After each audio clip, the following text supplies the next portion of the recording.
ముద్దనూరు ప్రజలకు, జమ్మలమడుగు నియోజకవర్గానికి చేరి వచ్చిన ప్రతి అన్నకు, ప్రతి తమ్ముడికి, ప్రతి అయ్యకు, ప్రతి అక్కకు, ప్రతి చెల్లికి, ప్రతి అమ్మకు మీ రాజశేఖర రెడ్డి బిడ్డ శిరస్సు వంచి చేతులు జోడించి మనస్ఫూర్తిగా నమస్కరించుకుంటోంది.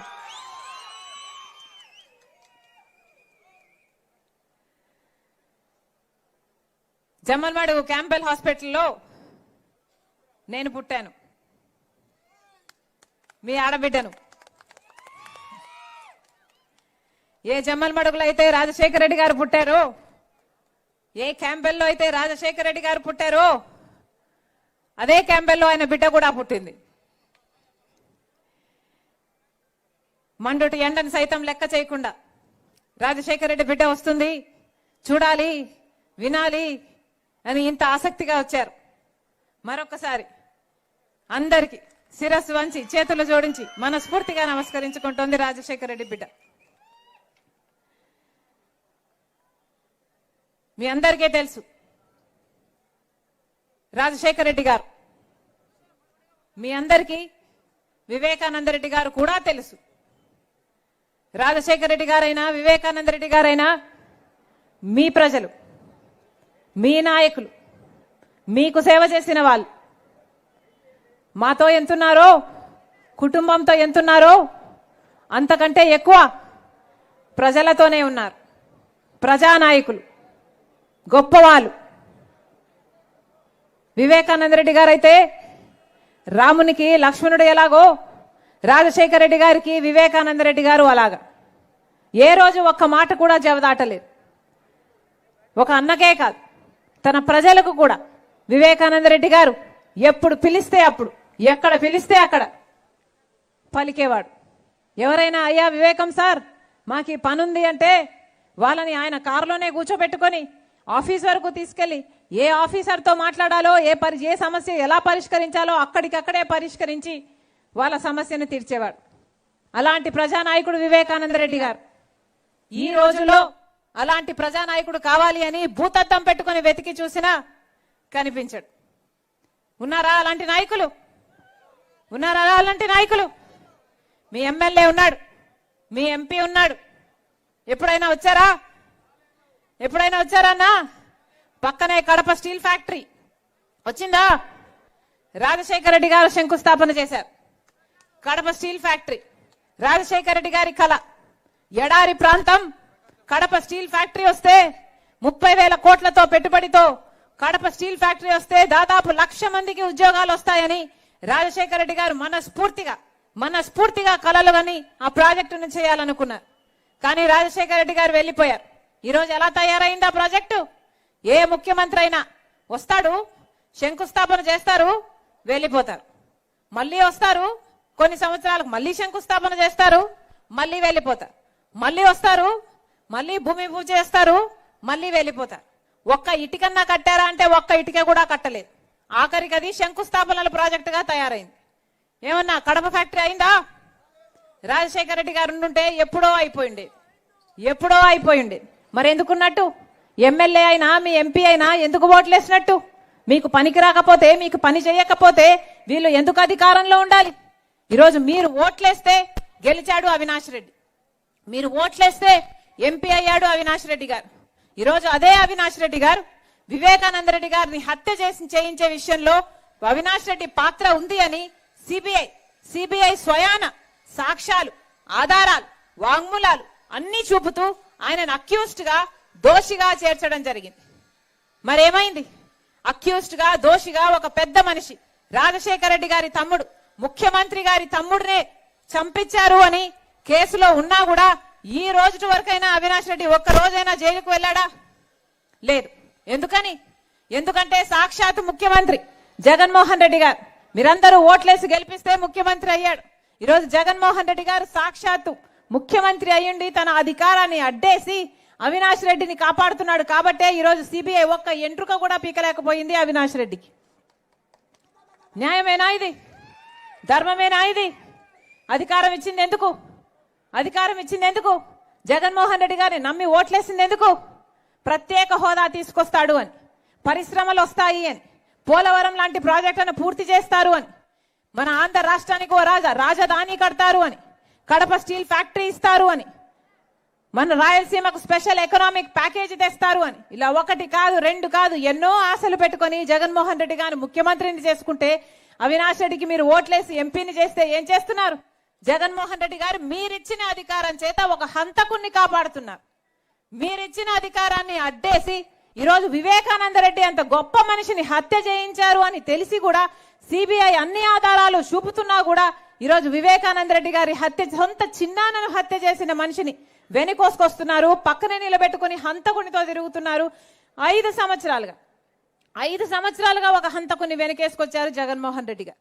5 సంవత్సరాలుగా ఆయనను కాపాడడం ఒక ఎత్తైతే, 5 సంవత్సరాలుగా వివేకానంద రెడ్డి గారి ఆత్మకు శాంతి కలగపోవడమే ఒక ఎత్తైతే, 5 సంవత్సరాలుగా ఒక హంతకుడు తప్పించుకోవడం ఒక ఎత్తైతే, ఈ రోజు మళ్ళీ అదే హత్య చేశారు చేయించారు అని చెప్తున్న అవినాష్ రెడ్డికే మళ్ళీ ఎంపీ టికెట్ ఇచ్చాడు జగన్మోహన్ రెడ్డి గారు. ఇది ఇంకొక ఎత్తు. ఇది అన్యాయం అని చెప్పడానికే ఈరోజు రాజశేఖర రెడ్డి బిడ్డ ఎంపీగా పోటీ చేస్తుంది. ఇది అన్యాయం కాకపోతే మరి ఏమిటి?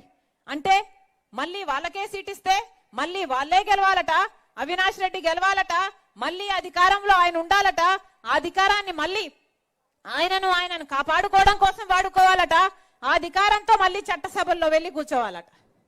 ఇందుకేనా అధికారం ఇచ్చింది మీరు? హంతకులు వెళ్లి చట్టసభల్లో కూర్చోడానికా? హంతకులు వాళ్ళ అధికారాన్ని వాడి వాళ్ళని కాపాడుకోవడానికి కోసమా?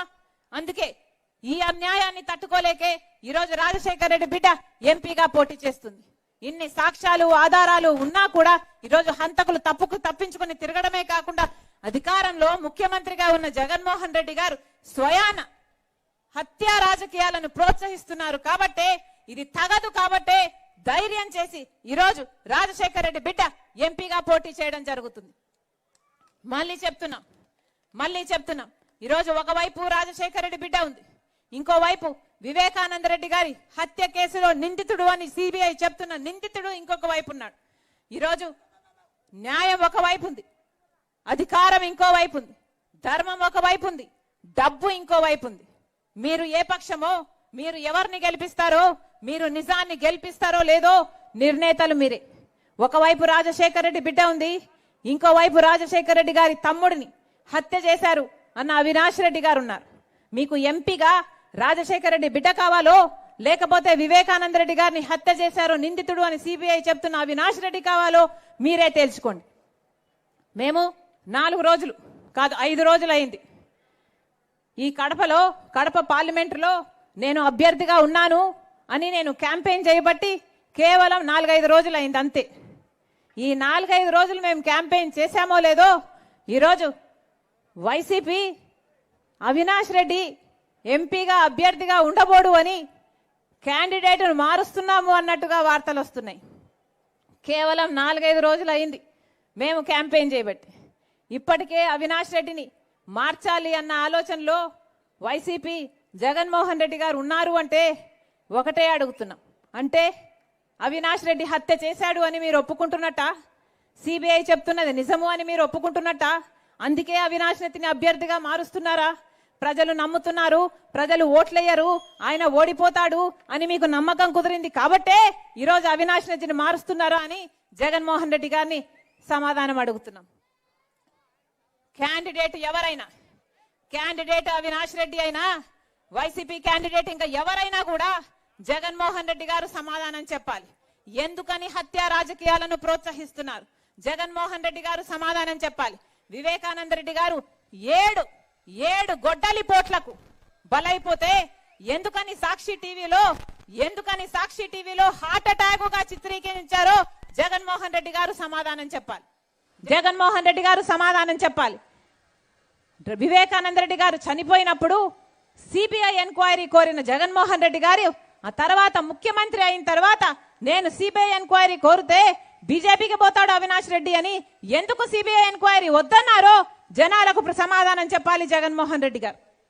ఇన్ని సంవత్సరాలు హత్య చేయించిన వాళ్ళు వీళ్ళు అని తెలిసిన ఆధారాలున్నా ఎందుకు కాపాడాడో జగన్మోహన్ రెడ్డి గారు సమాధానం చెప్పాలి.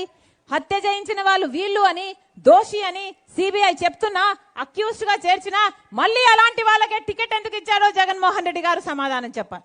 ఇవన్నీ జగన్మోహన్ రెడ్డి గారు ఈ ప్రజలకు, మీకు, కడప వాసులకు, కడప ఎంపీ పార్లమెంట్ పరిధిలో ఉన్న ప్రతి ఒక్కరికి సమాధానం చెప్పాల్సిన అవసరం ఉంది. మళ్ళీ చెప్తున్నా, నేనైతే రాజశేఖర రెడ్డి బిడ్డను. పులి కడుపున పులే పుడుతుంది. నాకు భయం లేదు, నాకు ఎవరిని చూసినా భయం వేయదు. అంతేకాదు, ఏ అన్యాయాన్ని చూసినా నేను సహించలేను. అందుకే ఈరోజు ధైర్యం చేసి మళ్ళీ హంతకులు పార్లమెంటుకు వెళ్ళకూడదు, మళ్ళీ హంతకులకు అధికారం ఉండకూడదు అని ఈరోజు రాజశేఖర రెడ్డి బిడ్డ పార్లమెంటుకు నిలబడింది. మరి మీరు కూడా ధైర్యం చేస్తారా? మీరు కూడా నిజం వైపు నిలబడతారా? మీరే నిర్ణేతలు. మళ్ళీ చెప్తున్నాం, ఒకవైపు రాజశేఖర రెడ్డి బిడ్డ ఉంది, ఇంకోవైపు రాజశేఖర రెడ్డి గారిని తమ్ముణ్ణి హత్య చేయించారు అని సిబిఐ చెప్తున్న అవినాష్ రెడ్డి ఉన్నాడు. ఎవరికి ఓట్లేస్తారో మీరే నిర్ణేతలు. రాజశేఖర రెడ్డి బిడ్డను గెలిపిస్తారో ఓడిస్తారో మీరే నిర్ణేతలు. నేనైతే రాజశేఖర రెడ్డి బిడ్డను. ఎలాగైతే రాజశేఖర రెడ్డి గారు, వివేకానంద రెడ్డి గారు మీకు సేవ చేశారో, రాజశేఖర రెడ్డి బిడ్డ కూడా మీకు సేవ చేయాలని ఆశపడుతుంది, ఆశీర్వదించమని కోరుతుంది.